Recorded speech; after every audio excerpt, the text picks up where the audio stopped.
World wide condemnation हो रही है। जो मीडिया है इंटरनेशनल इंडिपेंडेंट मीडिया है, जैसे गोदी मीडिया नहीं, और केंद्र की आज की सरकार नहीं, पुरानी सरकारें भी यही चाहती थी कि किसान और खेत मजदूर जागे ही ना, ये मंगता बन करके बैठा रहे, ऐसे हाथ हमारी तरफ फैलाए। अब आपने एक अपना ईगो का सवाल बना रखा है, इससे ज़्यादा कुछ नहीं है। अभी आप अक्षय कुमार, हेमा मालिनी, किसी को पूछेंगे कि आप जिंदा कैसे हैं, खाना तो खाते हैं ना, रोज़ 3 वक्त की रोटी खाते हैं या 2 वक्त की रोटी खाते हैं, किससे खाते हैं? इसी किसान और खेत मजदूर की मेहनत से खाते हैं। तो उनसे ही दगा कर रहे हैं आप, सिर्फ अंबानी को खुश करने के लिए, क्योंकि रिलायंस आपकी फिल्मों को फाइनेंस करता है, या मोदी साहब को खुश करते हैं क्योंकि आपको उनसे डर लगता है। और 12 से 3 तक सारा भारत का चक्का जाम 100% होगा।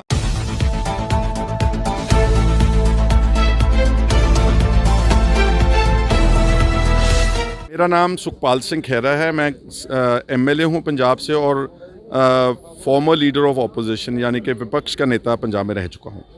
तो सर, जैसे कि अभी संसद में नरेंद्र सिंह तोमर जी बोल रहे हैं कि आप लोगों को कृषि बिल समझ नहीं आ रहा, अभी भी वो यही बात बोल रहे हैं और वो कह रहे हैं आपके फ़ायदे के लिए लाया गया है। बच्चों जैसी बात कर रहे हैं। देखें, इतनी हाहाकार मची हुई है, लाखों लोग यहाँ पर बैठे हैं, इन लाखों लोगों के पीछे करोड़ों लोगों के जज्बात हैं।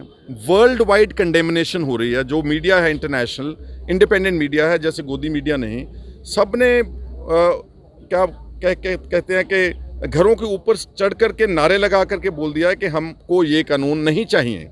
जब जिनके लिए आप कानून बना रहे हैं, जब वो बोल रहे हैं कि हमको नहीं चाहिए, तो आप जानबूझकर जब उनके ऊपर ये कानून ठोस रहे हैं, तो आपकी नीयत अच्छी तरह से नज़र आ रही सबको, बच्चे बच्चे को, कि आप ये कानून कॉरपोरेट को फ़ायदा देने के लिए, अपने व्यापारी जो दोस्त हैं जिनसे आप इलेक्शन में हज़ारों करोड़ों की फंडिंग लेते हैं, या आप उनका एहसान वापस कर रहे हैं और किसानों के जज्बातों के साथ खेल रहे हैं।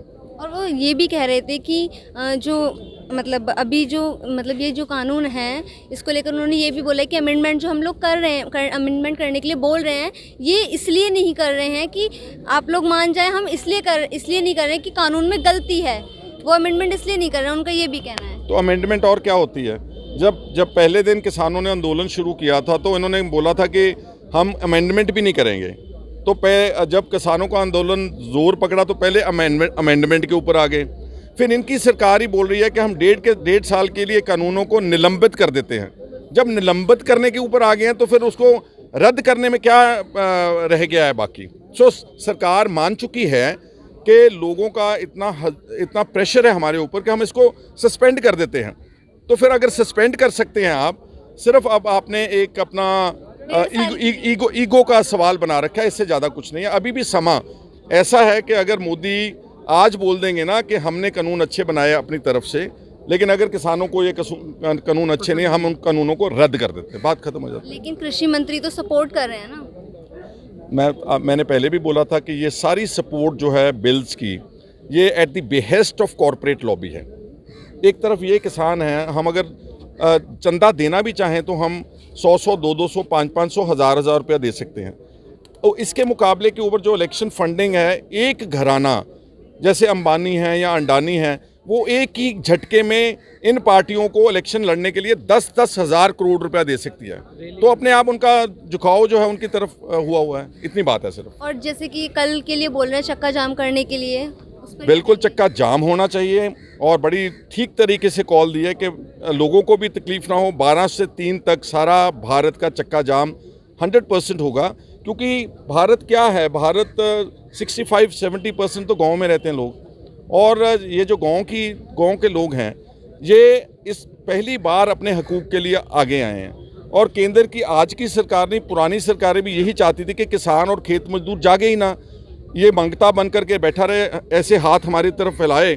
और उनको ऐसा लगता है कि अगर इनको अपने अधिकार समझ आ गए, तो वो दिन दूर नहीं है जिस दिन दिल्ली का ये तख्ता पलट देंगे। अब ये तख्ता पलटने के पास खड़े हैं किसान। तो आपको लगता है ऐसा करने से तख्ता पलट जाएगा? क्यों नहीं पलटेगा? आप इमरजेंसी का दौर याद करें, जब इमरजेंसी लगी थी, तो जब इतना पब्लिक सेंटिमेंट अगेंस्ट हुआ कि 19 महीने में गवर्नमेंट को इमरजेंसी ख़त्म करनी पड़ी, इलेक्शंस अनाउंस करनी पड़ी, और उस वक्त के प्रधानमंत्री इंदिरा गांधी जी कितनी बुरी तरह से हारे थे।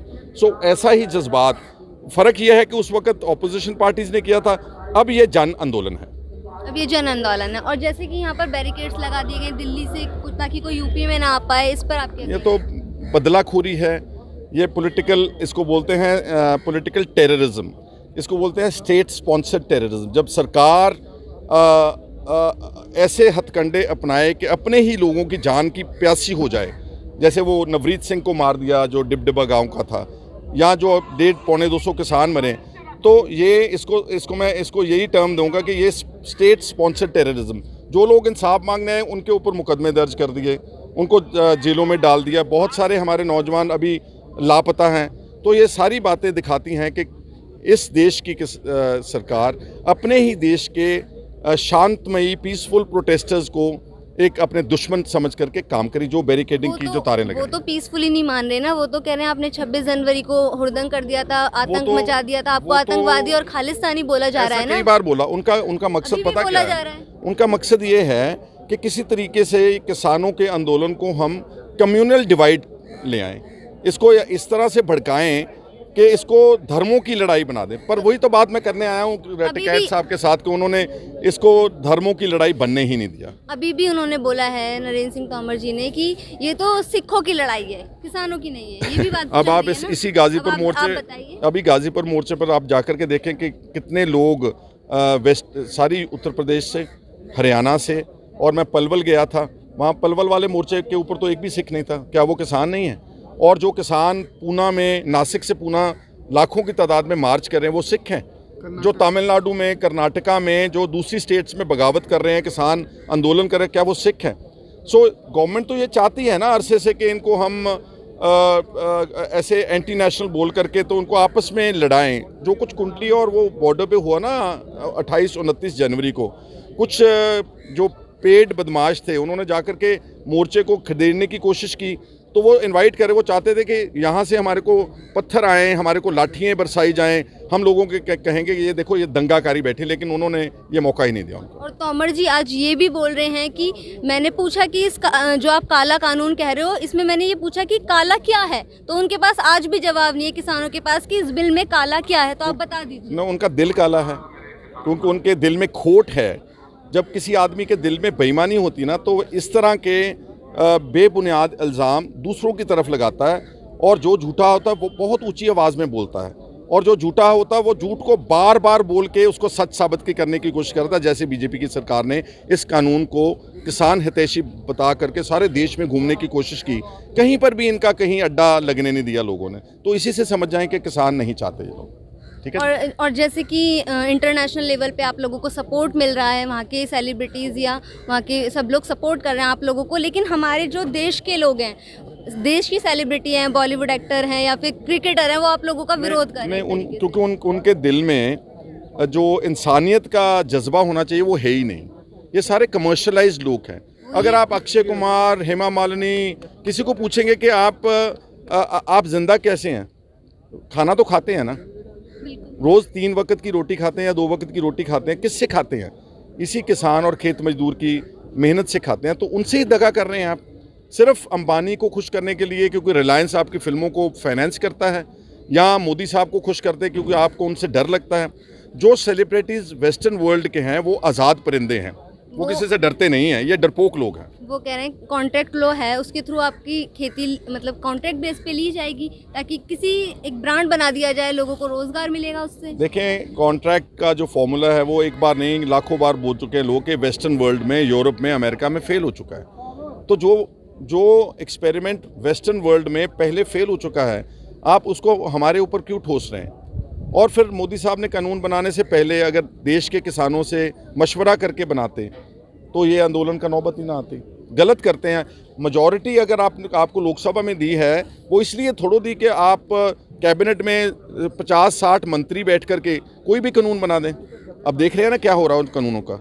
इसलिए ये जन आंदोलन मेरा ख्याल में कि दुनिया का आज के मॉडर्न युग में सबसे बड़ा आंदोलन है, और ये 100% कामयाब होगा ही, क्योंकि इसकी जो जीत है वो लोगों ने अपने अपने धर्म के लोगों ने सारे देश और विदेशों में बैठे सबने इसके लिए अरदास की है, इसकी कामना की है। और एक आखिरी क्वेश्चन मैं आपसे पूछना चाहूँगी कि आप सरकार को क्या मैसेज देना चाहेंगे और आम जनता को क्या मैसेज देना चाहेंगे, क्योंकि जो आम लोग हैं वो कह रहे हैं किसानों ने रास्ता रोक रखा, हमें आने जाने में परेशानी हो रही है, जो दिल्ली के लोकल लोग देखिए, हैं। हम ये इस धरने के ऊपर गाजीपुर हैं, मैं अपनी गाड़ी में सारे धरने के बीच में से गाड़ी लेकर के आया हूँ। जहाँ प्रोटेस्ट है, अगर वहाँ गाड़ी चल रही है और गाड़ी कौन रोक रहा है, वो देखे तारे किसने लगाई हैं, वो जो कीलें किसने लगाई हैं, सीमेंट के बैरिकेड किसने लगाए हैं। अगर कोई रोक रहा है तो सरकार रोक रही है। इन्होंने तो अपना सिर्फ प्रोटेस्ट करके बता दिया कि हम आपके खिलाफ हैं। सारे हाईवेज चल रहे हैं। कल की कॉल सिर्फ 12 से 3 घंटे। क्या देश का आम नागरिक, क्योंकि ये लड़ाई अकेली किसान की, ये कंज्यूमर की भी है। जो एसेंशियल कमोडिटीज़ एक्ट को अमेंड किया इन्होंने, जो इन्होंने जमाखोरी को लाइसेंस दिया है, कल को अगर दालें, सब्जियां, फल फ्रूट, अनाज, अगर बड़े लोग, अमीर आदमी जमाखोरी करेंगे, उसकी शॉर्टेज क्रिएट करेंगे, फिर उसके भाव बढ़ेंगे, तो खाना तो अल्टीमेटली लोगों ने, जब 100 रुपये प्याज होता है तो कौन चीखता है? कंज्यूमर चीखता है। तो हम लोग उस एसेंशियल कमोडिटीज़ को भी का विरोध कर रहे हैं। एंड ऑफ द डे इसका सबसे किसान तो ये जो लोग हमारे भाई लोग खड़े ना, इतनी ज़मीन सबके पास है कि हम अपने खाने के लिए अपना पैदा कर लेंगे। अगर खाना महंगा होगा, चीज़ें महंगी होंगी, ब्लैक मार्केट होगी, तो उसका नुकसान अल्टीमेटली एंड यूज़र यानी कि कंज्यूमर यानी कि ऑर्डिनरी आदमी को होगा। तो उनको कोई विरोध नहीं करना चाहिए, उनको इनका समर्थन करना चाहिए। वैसे करते भी नहीं हैं। और जो लोग हैं, मैं उनको यही बोलूँगा कि हमने जितना हो सके इसको पीसफुल रखना है, क्योंकि पीसफुल प्रोटेस्ट के जरिए ही हमारी अवश्य जीत होगी। धन्यवाद। हमारे साथ मौजूद थे एमएलए सुखपाल सिंह खैरा जी। उनसे हमने बातचीत करी और उन्होंने साफ मैसेज दिया है युवाओं के लिए कि जो भी ये रोक लगाई जा रही है ये सरकार की तरफ से लगाई जा रही है। बैरिकेड्स जो लगवाए गए हैं, एम्बुलेंस को नहीं जाने दिया जा रहा है। पहले यहाँ पर सब तरीके की पूरी तरीके से जाम नहीं था, रोका नहीं गया था, एम्बुलेंस भी जा रही थी, सारी सेवाएं चल रही थी। लेकिन जब से ये बैरिकेड्स लगाए गए हैं, पूरी तरीके से जाम कर दिया गया है रास्ता, कोई ताकि दिल्ली से यूपी में ना आ पाए और यूपी से दिल्ली में ना जा पाए।